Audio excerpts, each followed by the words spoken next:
You go to school, then college, then get a degree, then work, and never ever outshine your peers. This, by all means, is the norm. It'll make your parents happy, your friends happy, the friends of your parents happy, but will it make you happy? If you go through life following the path that's been set by others, well, don't be surprised when you get the same results as they do. As obvious as it is, it took me 16 years to realize that. If I wanted to get different results, then I needed to pave a different path. But why is it that deviating from the norm is looked down upon?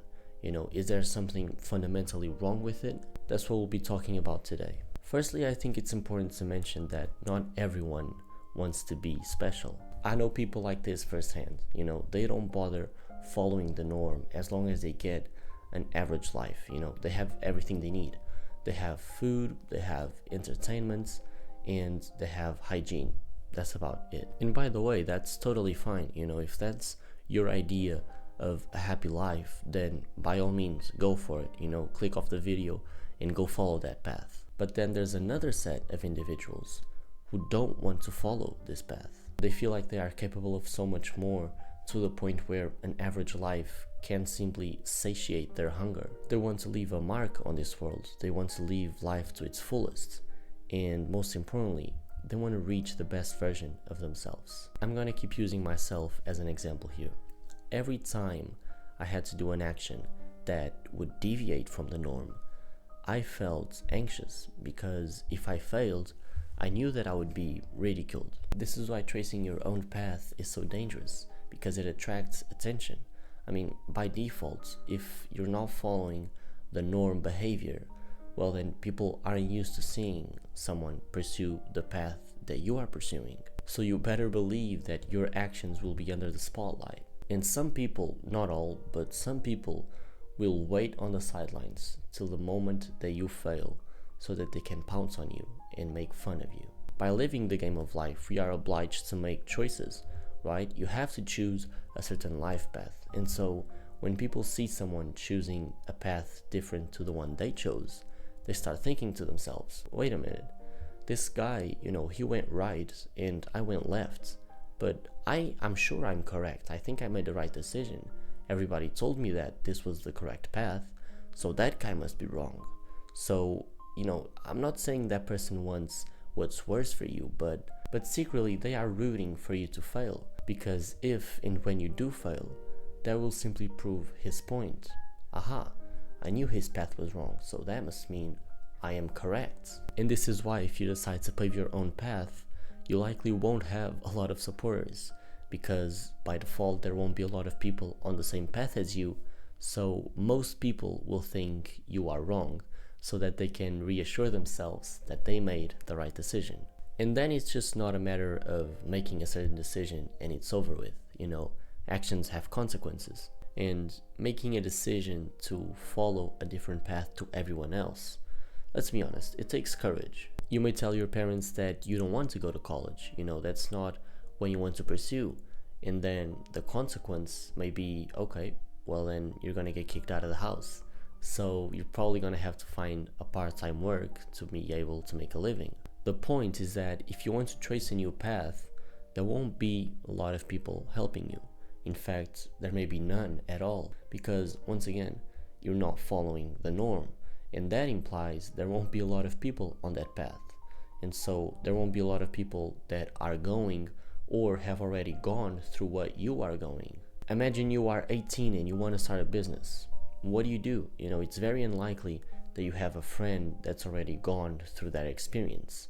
So you can't really have a mentor unless you find someone that's older than you. Whereas if you go to college, I'm pretty sure you'll know at least one person that's already gone through that experience.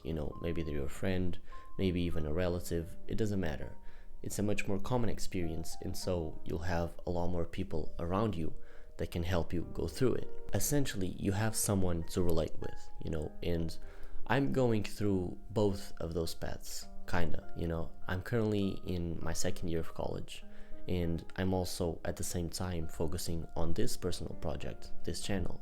Now, both of these situations, whether it's, being in college or working on this YouTube channel, They both have their problems, they both have their setbacks. But when it comes to college, I have tons of friends that are also in college with me. So, I can easily find someone that can relate with me and can help me with that aspects. With you two, on the other hand, I don't know anyone in real life that's going through the same thing as I am. So the best thing that I have is creators that are like-minded and are about my age, and it's always good to connect with them and to trade thoughts.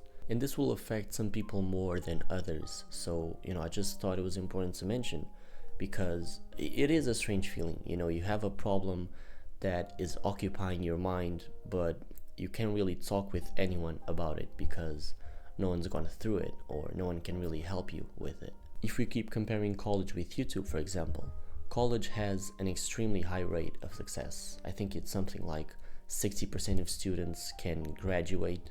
So, it's a very decent rate of success.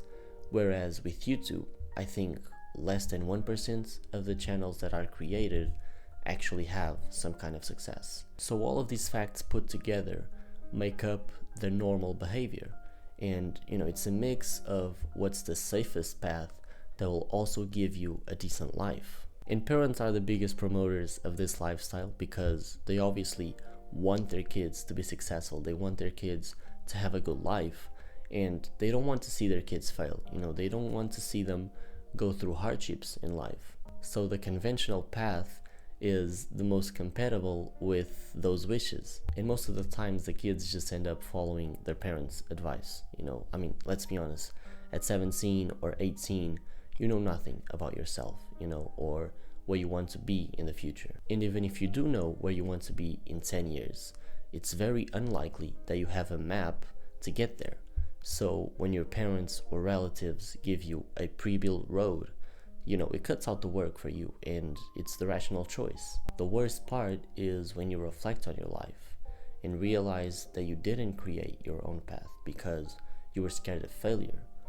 By that time, it may already be too late.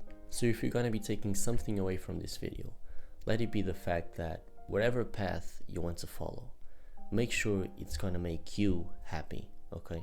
Not your parents, not your friends, you.